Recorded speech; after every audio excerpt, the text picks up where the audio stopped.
ለሰው ልጆች ሰላም ለሰው ልጆች በዓለም ዙሪያ ሁሉ ሰላም ይሁን ምድሩ ሁሉ ያረጋግጡ ይችላሉ። የተፈናቃይ አስመላሽ ኮሚቴዎችም ችግሩ በተፈጠረባቸው የሁለቱም ወረዳ ቀበሌዎች ውሎ አዳራቸውን በማድረግ ታሪክ የማይረሳው መልካም ሥራ ሰርተዋል። ሰላም እንዲፈጠር ሕዝቡን የማረጋጋት የማወያየትና ዕርቀ ሰላም እንዲያወርድ የማድረግ ሥራ ትኩረት ተሰጥቶ በመሰራቱ ተፈናቅለው የነበሩ ዜጎች ወደሚወዱት ቀያቸው ተመልሰዋል። በርካታ መድረኮችን በየአካባቢው ስንፈጥር የነበርነውን ዘንድሮ መጨረሻ ላይ ዕርቀ ሰላም ተፈጥሮ የዕርቀ ሰላም ስነ ስርዓት ተደርጎ ባለፈው ዕርቀ ሰላም ተደርጎ ከተዘጋ በኋላ ከዛ ወዲህ ጊዜያዊ መጠለያ ካምፕ በመስራት ወደ 7197 በላይ ቤተሰብ አባላት እንዲመለሱ ማድረግ ችለናል። ይሄ በቅርብ ጊዜ የተሰራ በሁለት ሳምንት ውስጥ በ14 በ15 ቀናት ውስጥ የተሰራ ስራ ነው። ይሄን ብሔረሰብ አስተዳደሩ ተነሳሽነት ወስዶ ሚያዝያ 2016 ጀምሮ የተፈናቃይ አስመላሽ ኮሚቴ በማቋቋምና ተቋሙ ጋር በመተባበር የነበሩ ሰዎች አካባቢያቸውን ለቀው ወጥተው የነበሩ ሰዎች ወደ አካባቢያቸው ተመልሰው አርሰው እንዲከርሙ ተደርጓል። ለዚህም በርካታ ድጋፍ ተደርጓል። አሁን የጀመርነው በተገዳደለው ግራቀኝ የማስማማት ስራ ሰርተናል። በወደመው ንብረትም አብሮ እንዲደጋገፍ በሁሉም በአገውኛ ተናጋሪም በአማርኛ ተናጋሪም የደረሰውን ውድመት ተደጋግፎ ተሳስሮ ቂም ላይይዝ እኔ ማህበረሰቡ ከዚህ በኋላ ከዚህ ችግር የተማረበት ስለሆነ ይደገማል ብዬ አላስብም። እየሆነ ያለውም አሁን እሱ ነው። የፈለገ የተቃወሰ ጊዜ ቢመጣ ህዝብ በአብሮነቱ እስከ ጸና ድረስ አንዱ ለሌላው ጥላ ከለላው ነው። አንዱ ለሌላው ውበቱ ነው። አንዱ ለሌላው ዋስጠበቃው ነው። እዚህ አካባቢ አስተማማኝና ዘላቂ ሰላም ይምጣ ተብሎ የሚባል ከሆነ ለእናንተ የሚያውቅ ከእናንተ በላይ ማንም የለም። እኔ አውቅላችኋለሁ እያለ እጅ እያስገባ እጅ እያስረዘመ እንድትለያዩ እናንተ ስትለያዩ ስትጋጩ ስትፈናቀሉ የራሱን የግለሰብም ሆነ የስብስብን ተገቢ ያልሆነ ፍላጎት ለማሳካት የሚደረገውን አሻጥር ማንም እንዳያራግፍባችሁ እናንተ ለራሳችሁ ታውቃላችሁ። ለሰው ልጆች ሰላም ለሰው ልጆች በዓለም ዙሪያ ሁሉ ሰላም ይሁን ምድሩ ሁሉ ሰላም። በ2017 ዓመተ ምህረት እነዚያ ትርፍ አምራች አካባቢዎች ሰብል አምርተው እንዲከርሙ ለማድረግ አድማስ ዩኒየን የትራክተር ድጋፍና በዘላቂነት እንዲቋቋሙ ለማድረግ የቁሳቁስ ድጋፍም አድርጓል።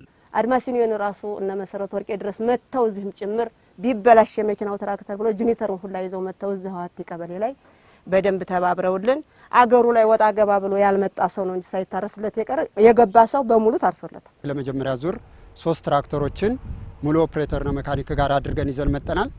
አብዛኛውን የአካባቢውን ቦታ እናርሳለን ብለን ነው የምናስበው። ይሄንን የቅድሚያ የእርሻ አገልግሎት እስከ ቀጣይ 2 ወር አሁን እዚህ ላይ አክቲ ላይ እናርሳለን። ቀጥሎ ፊለብ አለ፣ ፊለብ እናርሳለን፣ ሶሪትን እናርሳለን።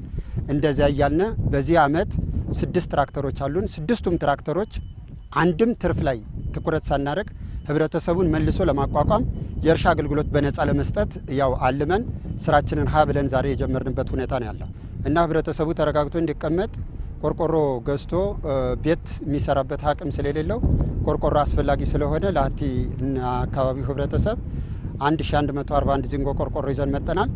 የውሃ ማጣሪያ 100 ማሽኖችን ይዘንላቸው መጠናል። ያው የተፈጥሮ ጉዳይ ነውና ሴት እህቶቻችን የሚፈልጉት የተለያዩ የጽዳት እቃዎች አሉ። እስከ 5000 የሚቆጠር ሞደስ ይዘንላቸው መጠናል። ሌላው ደግሞ ለጊዜው የሚጠቀሙትን 1000 ሊትር ውሃ ይዘንላቸው መጠናል። አሁን ደግሞ የሙስሊሞች የጾም ወቅት ስለሆነ ሌሊት ጾሙን በሚያፈጥሩበት ሰዓት ቡና ያስፈልጋቸዋል፣ ስኳር ያስፈልጋቸዋልና ይሄ ጾም እዝን እንዲወጡ ውሃ፣ ስኳር፣ ቡና ይዘንላቸው የመጣንበት ሁኔታ ነው ያለ። ይሄ ድጋፍ በዚህ ማቆም አይደለም፣ እንቀጥላለን እስከ መጨረሻ ድረስ።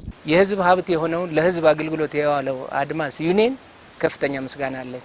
የክልሉ አደጋ መከላከልና ምግብ ዋስትና ኮሚሽን፣ የውሃና ኢነርጂ ቢሮ እንዲሁም መንግስታዊና መንግስታዊ ያልሆኑ ተቋማት ለእነዚህ ወገኖቻችን የተለያዩ ድጋፎችን በማድረግ አጋርነታቸውን አስመስክረዋል። ተፈናቅለው ቆይተው አሁን ደግሞ ወደሚወዱት ቀያቸው የተመለሱ ዜጎችንም በዘላቂነት ለማቋቋም የመኖሪያ ቤት እድሳትና ግንባታ ተከናውኗል። ቁሳቁሶች ለተወሰነ ሰው ደርሷል። አልባሳትም እንደዚሁ ለተወሰነ ሰው ደርሷል። ሌላው እርዳታ ለሁላችንም ነው። ያው 3 ዚንጎ ነው ለእያንዳንዱ ማህበረሰብ 3 ዚንጎ በሁለተኛ ዙር 2 ዚንጎ አዳርሶ ግማሹ እንትን ብሏል። ሌላው ለልማት ስንዞር 5 ኩንታል 3 ኩንታል ዳብ 2 ኩንታል ዩሪያ በፐርሰንት 3800 ምናምን ብር ከፍለን እሱን ለእያንዳንዱ አርሶ አደር ማረስ ለሚችለው አምርቶ መክፈል ለሚችል ሰው በሙሉ ባደረጃጀት ምንም ሰቀቀን በሌለበት በማይሸማቀቅ መልኩ ሰጥቶናል። ለእያንዳንዱ ሰው ማለት ነው። ሰፊ ሀብት ነው ያደረስነው። ለብዙ ወንድሞቻችን ደርሰንላቸዋል ማለት ይችላል።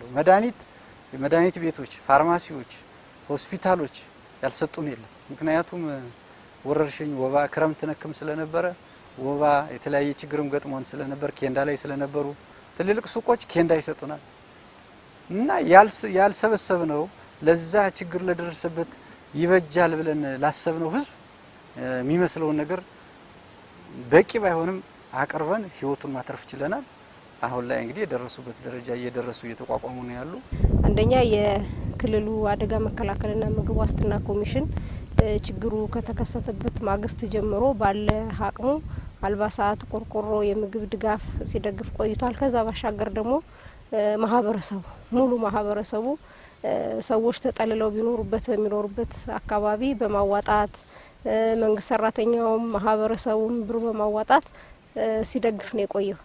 ይሄን በማድረግም እንግዲህ ከማህበረሰቡ የተሰበሰበው የክልሉ አደጋ መከላከልና ምግብ ዋስትና ኮሚሽንም በጉዳቱ ልክም ባይሆን የቤት መስሪያ ቆርቆሮ፣ አልባሳት፣ ምግብ ለሁለቱ ወረዳ ድጋፍ ሲያደርግልን ቆይቷል። ይሄን ድጋፍ መሰረት በማድረግም በተሰራው የበርካታ የእርቅ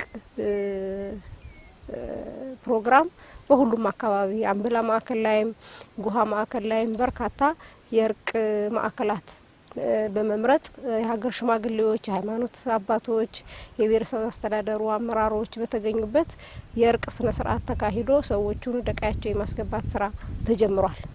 ተፈናቅለው ቆይተው ወደ ቀያቸው የተመለሱ ወገኖች በተደረገው ሁለንተናዊ ድጋፍ ለ1 ዓመት ያህል ጾም ያደረ ነገር ግን የሰጡትን ሁሉ አብቃይ መሬታቸው በሰብል እንዲሸፈን ተደርጎ ማሳቸው አሁን ላይ በመልካም ቁመና ላይ ይገኛል። ያለፈው ሰው አለፈው ቢልም አሁን ወደ ልማት በተገቢው መንገድ ገብተናል።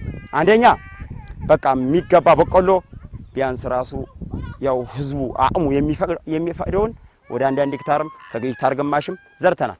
የተፈናቀለው ማህበረሰብ ቶሎ በማስመለስ ወደ ነበረበት መደበኛ ህይወቱ እንዲመለስ የብሔረሰብ አስተዳደር ከፍተኛ አመራሮች ለዚህ ስራ ይመጥናሉ የሚባሉትን ከዋና ከመንግስት መደበኛ ስራ ነቅለው አውጥተው በኮሚቴ አደራጅተው በእቅድ መልሰው በድጋፍና ክትትል አጠናቅረው ማህበረሰባችን ዛሬ ተመልሶ እነሆ ወደ ቀየው ገብቶ ማምረት፣ ራሱን መመልከት፣ እርስ በርሱ መዋደድና መደበኛው ኑሮ መጀመረበትን ሁኔታ መመልከት ችለናል። እንኳን ደስ አላችሁ በድጋሚ።